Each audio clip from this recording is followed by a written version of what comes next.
ಚುನಾವಣೆಯಲ್ಲಿ ಕಾಂಗ್ರೆಸ್ ಪಕ್ಷವನ್ನು ಅಧಿಕಾರಕ್ಕೆ ತರುವಲ್ಲಿ ಪ್ರಮುಖ ಪಾತ್ರ ವಹಿಸಿ 2023 ಉಪಮುಖ್ಯಮಂತ್ರಿಗಳಾಗಿ ಕರ್ನಾಟಕ ಸರ್ಕಾರದ ಜನಪರ ಆಡಳಿತಗಳೊಂದಿಗೆ ಕರ್ನಾಟಕವನ್ನು ಮುನ್ನಡೆಸುತ್ತಿದ್ದಾರೆ. 5 ಗ್ಯಾರಂಟಿ ಯೋಜನೆಗಳನ್ನು ಜಾರಿಗೊಳಿಸಿ ಕರ್ನಾಟಕ 7 ಕೋಟಿಗೂ ಹೆಚ್ಚು ಜನರಿಗೆ ಸ್ವಾಭಿಮಾನದ ಬದುಕು ನೀಡುವುದರ ಮೂಲಕ ಆರ್ಥಿಕ ಭದ್ರತೆ, ಮೆಟ್ರೋ ಎಕ್ಸ್ಪ್ರೆಸ್ ವೇ ಕಾರಿಡಾರ್ ಮತ್ತು ನಗರ ವಿಸ್ತರಣೆ ಸೇರಿದಂತೆ ಮೂಲಸೌಕರ್ಯ ಅಭಿವೃದ್ಧಿಯಲ್ಲಿ 1.5 ಲಕ್ಷ ಕೋಟಿ ಅನುದಾನ ಹಂಚಿಕೆ. ಅಧ್ಯಕ್ಷರು ಕರ್ನಾಟಕ ಪ್ರದೇಶ ಕಾಂಗ್ರೆಸ್ ಸಮಿತಿ ರಾಜ್ಯಾದ್ಯಂತ ಸಂಚರಿಸಿ ಪಕ್ಷದಲ್ಲಿರುವ ಎಲ್ಲ ಆಂತರಿಕ ಸಮಸ್ಯೆಗಳನ್ನು ಬಗೆಹರಿಸಿ ಕಾರ್ಯಕರ್ತರಿಗೆ ಬೆನ್ನೆಲುಬಾಗಿ ನಿಂತು ಪಕ್ಷ ಸಂಘಟಿಸಿದವರು. ಯಾವುದೇ ಧಾರ್ಮಿಕ ಮುಖಂಡರು, ಧಾರ್ಮಿಕ ಸ್ವಾಮೀಜಿಗಳು ಭಗವಂತನ ಪರಮ ಭಕ್ತರಿಗಿಂತ ಕಡಿಮೆ ಇಲ್ಲದೆ ಕನ್ಯಾಕುಮಾರಿಯಿಂದ ಕಾಶ್ಮೀರದವರೆಗೆ ಅನೇಕ ಪುಣ್ಯಕ್ಷೇತ್ರಗಳ ದೇವಾಲಯಗಳಿಗೆ ಭೇಟಿ ನೀಡಿ ಭಕ್ತಿ ಪರಾಕಾಷ್ಠೆಯನ್ನು ತೋರಿ ಛಲಬಿಡದ ನಿರ್ವಿಕ್ರಮನಂತೆ ಧಾರ್ಮಿಕತೆಯಲ್ಲಿ ಯಶಸ್ಸು ಕಂಡ ಅನೇಕ ದೇವಾಲಯಗಳ ಅನುಗ್ರಹ, ಮಠಾಧೀಶರ ಆಶೀರ್ವಾದ, ಶ್ರೀ ಅಜ್ಜಯ್ಯನವರ ಪರಮಾಶೀರ್ವಾದದಿಂದ ಸರಳ ಸಜ್ಜನಿಕೆ ನಡೆಯಿಂದ ಎಲ್ಲರ ಮನೆಗಿಂತ ರಾಜ್ಯದ ಮುಖ್ಯಮಂತ್ರಿಗಳಾಗಿ ಅಧಿಕಾರ ವಹಿಸಿಕೊಂಡ ಸಂದರ್ಭ ಅಮೋಘವಾದದ್ದು. ಇವರ ಧಾರ್ಮಿಕ ಮನೋಭಾವದಿಂದ ರಾಜ್ಯದ ಮುದ್ರಾಜಿಗಳ ಅರ್ಚಕರ ಅನೇಕ ಸಮಸ್ಯೆಗಳು ಬಗೆಹರಿಸಿ ದೇವಾಲಯಗಳ ಅರ್ಚಕರ ಸುಖ ಸಂತೋಷದಿಂದ ಇರುವಂತೆ ಮಾಡುತ್ತಾರೆಂದು 35,000 ದೇವಾಲಯಗಳ ಅರ್ಚಕರು ಆಶೀರ್ವಾದ ಇವರಿಗೆ ಆಯುಷ್ಯ, ಆರೋಗ್ಯ, ಐಶ್ವರ್ಯ ವಂತರಾಗಿ ಸದಾ ಮುಖ್ಯಮಂತ್ರಿಗಳಾಗಿ ಮುಂದುವರಿಯುತ್ತಾರೆ ಎಂದು ಈ ಸಂದರ್ಭದಲ್ಲಿ ಹೇಳ್ತಾರೆ. ಇದೇ ಸಂದರ್ಭದಲ್ಲಿ ಈ ಭಿನ್ನಮಿತ್ತಳೆಯಲ್ಲಿ ನಮ್ಮ ಅರ್ಚಕರಿಗೆ ಮುಂದೆ ಆಗಬಹುದಾದಂಥ ಅನೇಕ ಸಮಸ್ಯೆಗಳು ಮತ್ತು ಬೇಡಿಕೆಗಳನ್ನು ಮಾನ್ಯ ಮುಖ್ಯಮಂತ್ರಿಗಳಲ್ಲಿ ಭಿನ್ನವಿಸಿಕೊಳ್ಳುತ್ತಿದ್ದೇನೆ.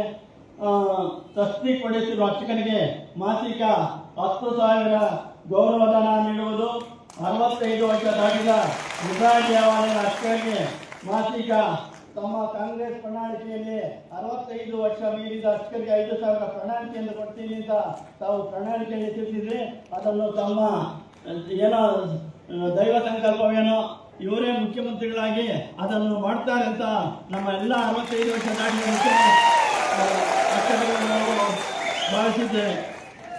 ಈ ಬಾರಿಯ ತಸ್ತಿ ಬಜೆಟ್ನಲ್ಲಿ 72,000ಗಳಿಂದ 1,20,000 ರೂಪಾಯಿಗಳಿಗೆ ಹೆಚ್ಚಿಸಬೇಕೆಂದು ಅವರಲ್ಲಿ ನಾವು ಮನವಿ ಮಾಡ್ಕೊಳ್ತಾ ಇದ್ದೀವಿ. ಬಡ ಮುದ್ರಾಜಿಗಳ ಅರ್ಚಕರ ಮಕ್ಕಳಿಗೆ ನೀಡುತ್ತಿರುವ ವಿದ್ಯಾನಿಧಿಯನ್ನು ಮತ್ತಷ್ಟು ಸ್ವಲ್ಪ ಕಮಿಗಳನ್ನು ಹೆಚ್ಚಿಸಬೇಕು ಅಂತ ಅವರನ್ನು ಮನವಿ ಮಾಡ್ತಾ ಇದ್ದೀವಿ.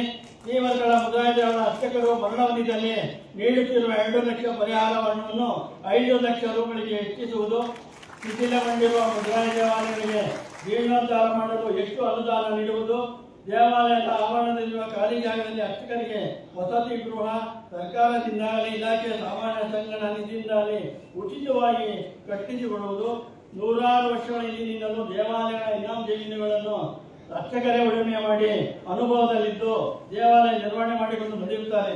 ಇಂತಹ ಜಮೀನುಗಳನ್ನು ಅರ್ಚಕರ ಹೆಸರಿಗೆ ರೀಗ್ರಾಂಟ್ ಮಾಡಲು ಆದೇಶ ಮಾಡುವುದು. ಇತ್ತೀಚೆಗೆ ಗ್ರಾಮೀಣ ಪ್ರದೇಶದ ಮುದ್ರಾಜ ದೇವಾಲಯಗಳಲ್ಲಿ ಪೂಜೆ ಮಾಡುತ್ತಿರುವ ಅರ್ಚಕರ ಮೇಲೆ ಅನೇಕ ದೌರ್ಜನ್ಯಗಳು ನಡೆಯುತ್ತಿದ್ದು ಹೆಚ್ಚಾಗುತ್ತದೆ.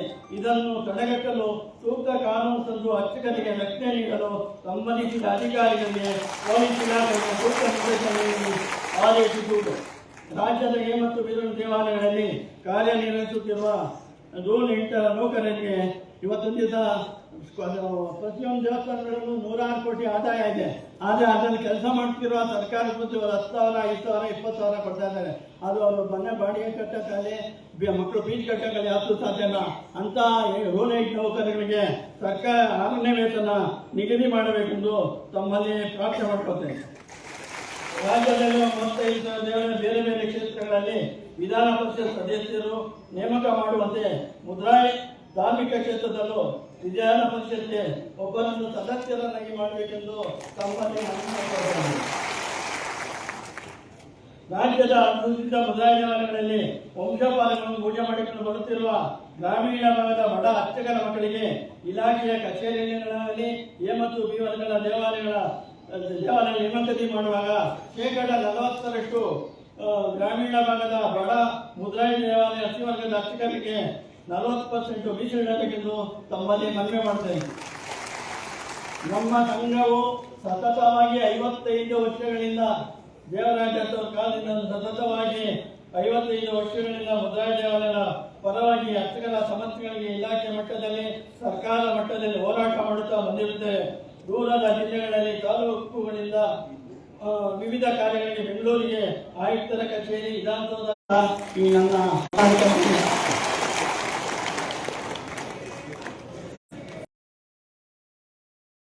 ತಮ್ಮ ಮನವಿ ನಮ್ಮ ರಾಮಲಿಂಗೇಗೌಡ ಕೊಟ್ಟರೆ ಇನ್ನೂ ಅನೇಕ ಬಡ ಅರ್ಚಕರಿಗೆ ಉದ್ಧಾರ ಆಗ್ತಾರೆ. ನಮ್ಮ ರಾಜ್ಯದಲ್ಲಿ ನಿಮಗೂ ನಿಮ್ಮ ಸರ್ಕಾರಕ್ಕೂ ಒಂದು ಉತ್ತಮವಾದ ಒಂದು ಹೆಸರು ಬರ್ತದೆ ಅಂತ ಈ ಸಂದರ್ಭದಲ್ಲಿ ನಾವು ಕೇಳ್ಬೋದಾಗಿದೆ.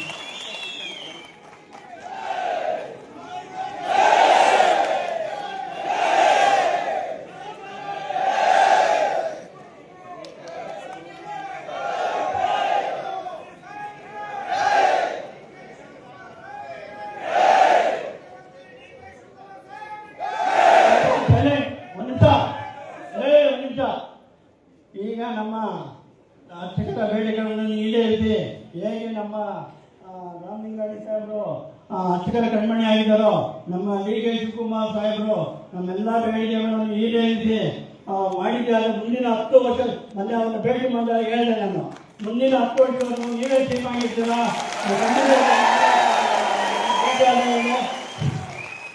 ನಿಮ್ಮ ಅಭಿಪ್ರಾಯಪ್ಪ ಇವತ್ತು ಹೇಳ್ತಾ ಇದ್ದಾನ.